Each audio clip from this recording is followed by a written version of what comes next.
perfect redemption, the purchase of blood, to every believer, the promise of God, the virus offender who truly believes, the torment from Jesus, a pardon receive. Praise the Lord, praise the Lord, let the earth hear his voice.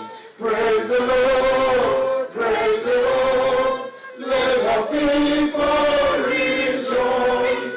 Oh, come to the Father through Jesus the Son, and give him the glory, great things he has done. Because however long the order paper was, at 2 o'clock, whether you're there or not, he'll be in the chair. But he will make sure by managing the time, everything on the order paper will be clear. And that is a quality of somebody who had a purpose in life. By managing your time, you're able to do a lot more. So, not only was he a stickler on time, he was very strict on procedure, but had a lot of wit and sense of humor. The only thing he did not tolerate in the chair was nonsense.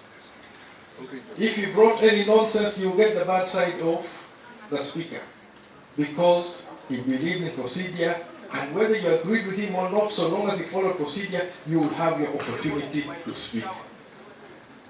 I also love the way Jacob steered the debate, in that when there's a topic of importance, if you look at generally the first 5 or 7 people who Jacob will pick to speak, these are people who set the tone for the debate, and that is where the direction will go. When the direction gets lost, he's always there to steer it such that the debate has quality. It is something which he always strives that let Parliament quality come through. Let people be able to research and give really organized positions which are going to be beneficial for the nation. And that we're sorely going to miss. Now, I had an opportunity to speak to him when he was in Seattle. And he reminded me of our first meeting. Our first meeting took place around 1999-2000 as we were preparing to contest for the 2001 elections.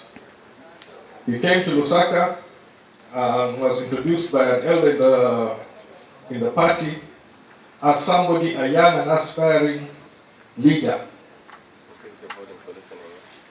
So when we were having that conversation, he reminded me of what took place, what transpired. And what happened that time is when he came, there was a lot of discussion. In the evening, when he went to rest, I had given him some briefs on what my late father had asked me to pass over. But my late father had a system of working that whenever he sat through a meeting, most times he'll prepare an aide memoir. That whatever was discussed is going to be put down and in an organized form. And the working method which I had with my late father would work almost throughout the night. So in the morning when Jacob came, he was surprised to find a fully written aide memoir with a brief and attachments. What I didn't know then, this is some qualities which Jacob loved. Half-baked things is not what he wants. He wants something which is well thought out, well organized, well presented. And it was fortunate that we were able to talk about that, and I'd hoped we would go further. But unfortunately, what we cannot understand in God's ways, Jacob is no longer with us. I would pray for the grace of the Lord to be able to carry the family through this difficult time. Because more than anyone else, they will feel this loss. And this is something which only the grace of God can carry you through. It's not something which you can wish away. it is something which you have to work through.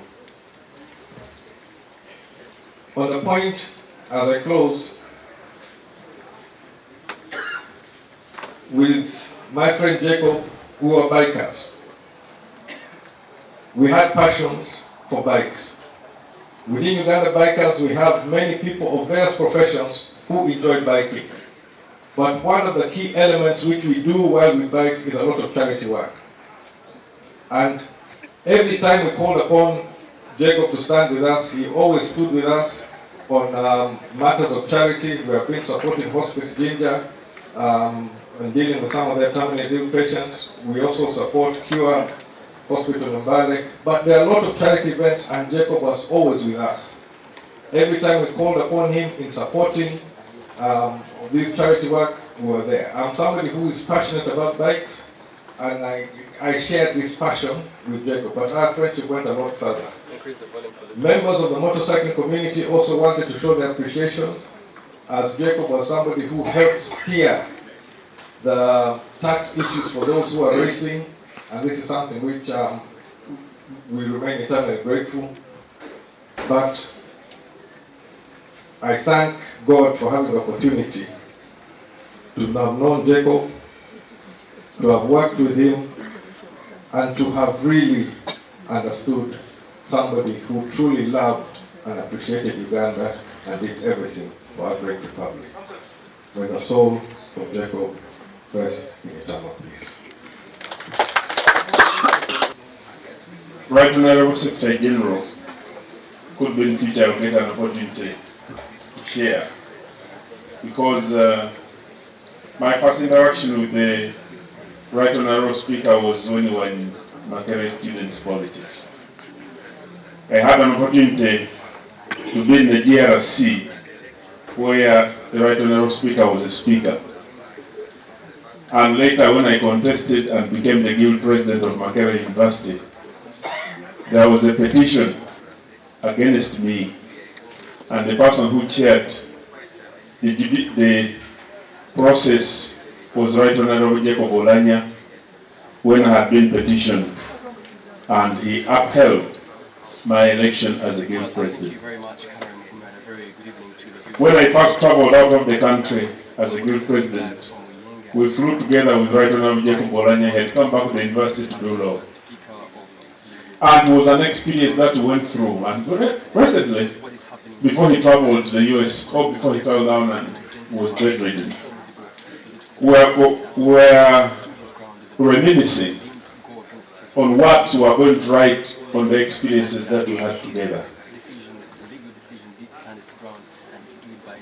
He should have been around to validate what I will write, and he had promised to give me an opportunity to make a contribution to what he was going to write because of the experiences he went through. Unfortunately, it hasn't been. But as I conclude, many times we ask ourselves, is death the work of God or the work of the devil? The religious leaders will help us, but every time we think about it, to imagine that the devil has come and robbed somebody without God knowing, then that will be acknowledging the supremacy of the devil. But to know that even when the devil comes and takes, that God allows it to happen. And why he does so because he's God. When we go through these and contemplate and memorize, let us remember that when God chose to give us Jacob, he did not consult anybody. God willed and happened, and God has willed. May his soul rest in eternal peace.